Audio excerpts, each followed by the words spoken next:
Give sorrow words. The grief that does not speak whispers the o'er-fraught heart and bids it break. Shakespeare. Hello everybody, dating and development here. If you know who I am, you know who I am. If you don't know who I am, now you know. And welcome to the channel. If you're listening to this on any well-known audio streaming service, welcome. Before we get started on this kind of heavy topic, I suppose, we have a kind word from our sponsor. Any questions? Yes. Are you going to finish that croissant?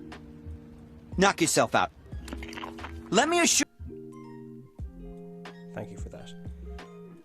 Today's topic is all about healing from emotional trauma, so to speak. And this is something that really resonates with me in talking and in mental health and everything else. Now, I won't keep this video lengthy, but I will give my 2 cents on the topic. Now,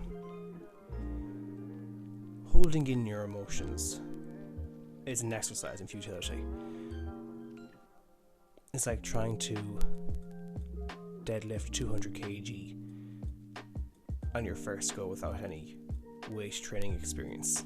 There's no point to it, and you're going to hurt yourself. And that's exactly the same thing when you're trying to bottle in your emotions. It's like a bucket,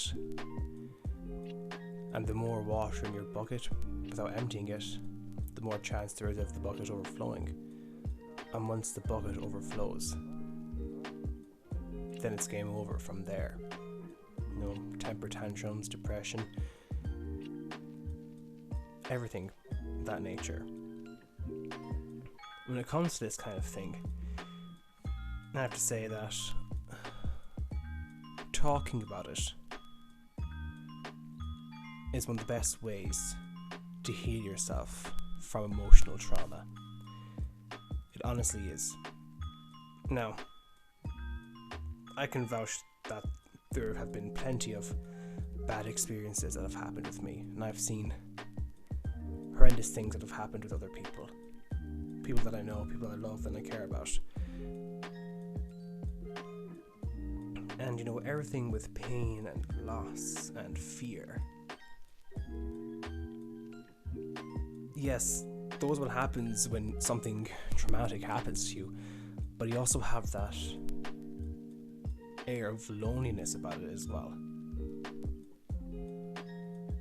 Yet, even though something traumatic or something bad has happened to us, we feel alone, yet there are loads and loads of other people who've also experienced the same thing, yet we decide to feel alone.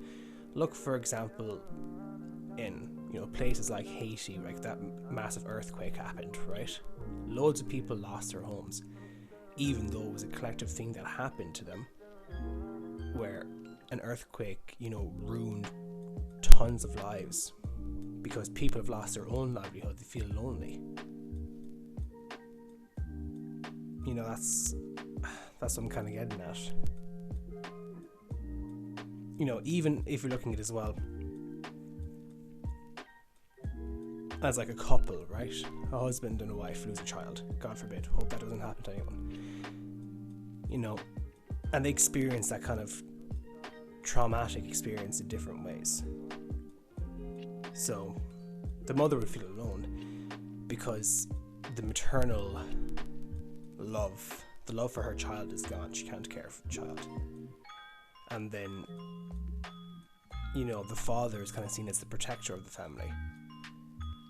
And, when there's a loss of a child, the father would feel shame because he failed in his role of protection. And I have this quote here from the book Get Out of Your Own Way by Mark Goldstein, MD, and Philip Goldberg. One of the quotes here is, "Talking it out eases a sense of isolation. You feel more of a part of the world instead of apart from it."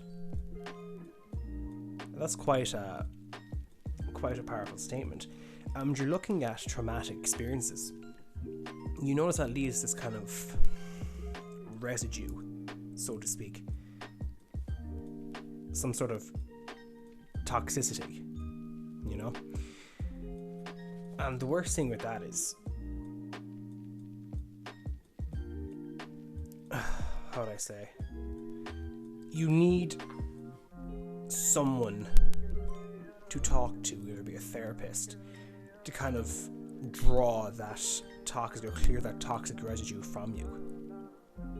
Because when things like that happen to us, we can keep this guilt, this shame, this isolation to ourselves, and for so long that it eventually eats us up alive.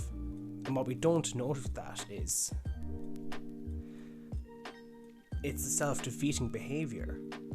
Because if we don't get rid of that, I suppose, clear that toxic residue that's left over after a traumatic experience, thinking about it, don't we create these kind of toxic defense mechanisms? You know, such as we're denying it, or we go into a state of repression, and we try and disconnect from that horror. And then if we don't face it head on, you know, it kind of never happened thing. Like when trying it on with our lives, even though it lingers in the back of our head, and that we're actually not healing properly. I think this is a case as well. We don't heal in that perspective. Even though we have the defense mechanisms to disconnect ourselves from it and everything else. And if we don't heal ourselves properly, that's going to lead into more disastrous crutches that will develop, such as drinking or gambling, or, you know, doing the indoor Olympics constantly with different people and different types of events, if you get my drift. It's not a safe state of mind, body and soul to be in. And the thing is, a lot of us, and I think in particularly men, because of what society dictates what we should and shouldn't do, even though in Ireland there's a big, I suppose, how would you phrase it? There's a lot more emphasis on mental health as of a latter day and age, where men are told to express themselves more, what's on their mind. There's campaigns and everything. That was what I was looking for. In expressing yourself. And the suicide rate in Ireland is quite high for men. I can't give the percentages to you exactly, but it is quite high. And I think it's because we don't express ourselves to someone we trust, what's on our mind. You know? And I think going to a therapist can be a great thing. And what we need to think is that there's such a power in talking to others about how we feel. It's cathartic. There's so much, I suppose, potential. There's so many advantages in actually expressing how we feel. You know, and the easier we find it to tell others how we feel, to get these traumatic experiences, to talk about these traumatic experiences, really helps speed up that healing process. It speeds up a lot more faster. We've healed a lot more faster.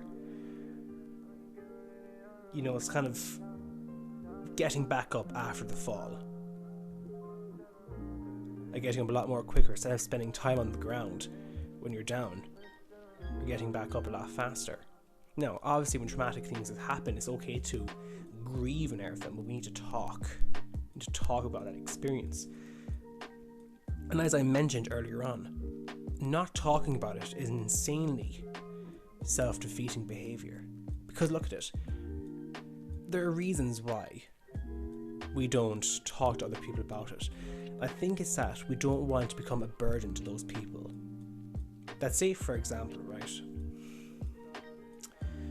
are with a relative who died, who you were very close to, okay? And you don't want to talk, you're feeling all these, like, loneliness and all those kind of emotions. You don't want to talk to other people because you don't want to overburden them. You know, that's one of the key reasons why we don't tell people.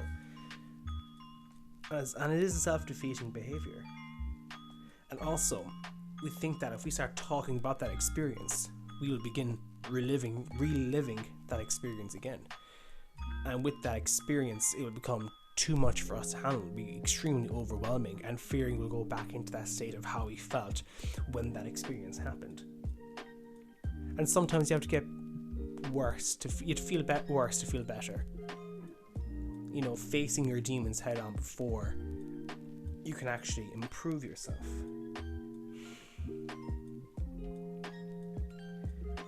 You know, that's some of the key reasons I think that we don't necessarily talk.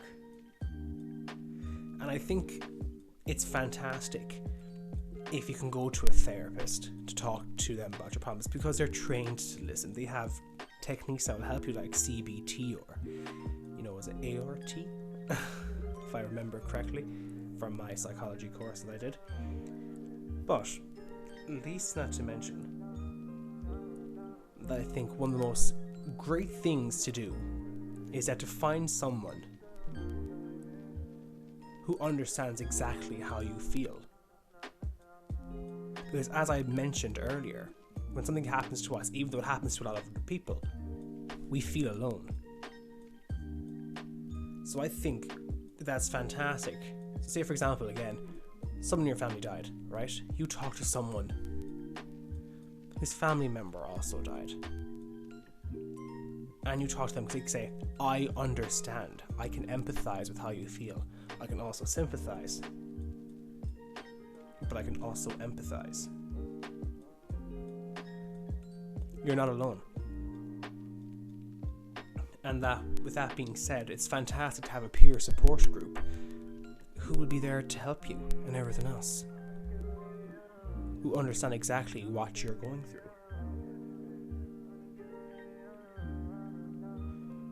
You need to feel to heal. You need to feelies before you ride into heelies. God, that was a terrible joke. But yeah, I think the thing is, one of the greatest ways to heal after an event is to talk about it. Not to repress it, because we will develop such vices that can lead to disastrous results. So all in all, one of the best way to heals in the fields, best way to heal is to talk to someone. And talk to someone who can empathize with you, or go to a therapist, or even a friend. Even though they might not be able to empathize with you, just talk, because you can begin the healing process. And even though you might be afraid that you'll relive those emotions, or that when you express yourself it will fall on deaf ears, find someone you trust and take that leap. You can't heal until you really feel what's going on inside you. But anyways, that is all I have for today. If you enjoyed this, please share, like, subscribe if you're watching this on YouTube. Any audio streaming service, please tell others about it. I would really appreciate it. And we're nearly at 100 listens that are through audio streaming services. I'm actually really happy with that. It's pretty good. Natural plays, thank God. Wasn't bought. But anyways, folks, take care. God bless. Stay safe. Say the usual. And always go for better. Until next time.